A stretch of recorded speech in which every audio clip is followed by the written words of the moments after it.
dalam sesi nomor 6, di dalam perjalanan profetik Israel, kita akan melihat dilema yang telah menghadapi Israel.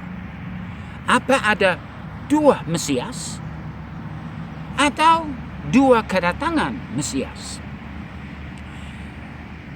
Masalah besar melanda mereka di Bukit Sinai. Mereka kehilangan kesempatan untuk menjadi imam rajani, untuk mendapat urapan sebagai bangsa profetik, untuk dapat memahami kebenaran-kebenaran firman dengan urapan yang luar biasa, untuk diperlengkapi untuk masuk ke dalam perjalanan ke negeri perjanjian. Mereka kehilangan kesempatan memiliki urapan dan pewahyuan yang dahsyat.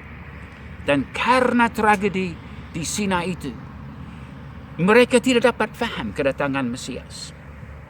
Anak domba atau sang singa? Ada dua gambar Mesias di dalam Alkitab. Dua Mesiaskah? Atau dua kedatangankah? Nah, di dalam Yesaya 53 ayat 7 sampai 11, kita melihat Mesias, hambanya Allah, yang datang dan dia dipimpin ke pembantaian sebagai seekor anak domba. Jadi seperti anak domba yang dibawa ke pembantaian. Tapi perhatikan, ia akan melihat keturunannya, umurnya akan lanjut. Mesias akan bangkit. Mesias akan memperpanjang hidupnya. Mesias akan melihat keturunannya. Oh, ini adalah satu gambaran ajaib. Ya, Mesias akan mati sebagai anak domba, tapi dia akan bangkit. Tetapi gambar kedua, Mesias adalah Raja yang agung, sang singa dari suku Yehuda.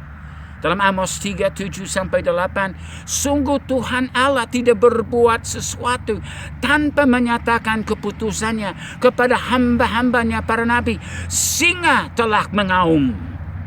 Siapakah yang tidak takut? Tuhan Allah telah berfirman. Siapakah yang tidak bernubuat? Jadi siapakah sang singa itu? Dia adalah Tuhan Allah. Dia adalah Mesias. Tapi apakah Mesias anak domba atau sang singa ini? Di dalam Wahyu 5 ayat 5 kita lihat lagi, singa dari suku Yehuda yaitu tunas Daud telah menang. Sayang sekali bangsa Israel menolak Mesias sebagai anak domba, dan mereka hanya mau yang adalah sang raja, sang singa dari suku Yehuda. Aduh, sekarang Mesias sudah datang ke Yerusalem, melakukan semua tanda ajaib dan mujizat, bahkan datang tepat waktu sebagaimana sudah dinubuatkan. Tetapi mereka konspirasi untuk membunuh Mesias, membunuh Yesus. Dalam Yohanes 11 47 sampai 50, setelah Yesus membangkitkan Lazarus, mereka panik demi menyelamatkan posisi diri mereka sendiri. Mereka memutuskan untuk membunuh Yesus. Ini adalah celah besar. Karena mereka tidak faham, karena kehilangan urapan, kehilangan kesempatan ajaib, ada konsekuensinya. Dalam Yohanes 11 48, di dalam konspirasi mereka berkata, apabila kita biarkan dia, kalau dia terus melakukan mujizat, membangkitkan orang mati, menyembuhkan yang sakit, melakukan berbagai jenis mujizat-mujizat, apabila kita biarkan dia, maka semua orang akan percaya kepadanya. Dan orang-orang Roma akan datang dan akan merampas tempat suci kita serta bangsa kita. Bangsa Israel sudah mempunyai kesempatan emas. Mesias sudah datang. Dan Yesus, waktu dia lihat mereka di atas bukit Zaitun, dia melihat mereka dan dia menangis.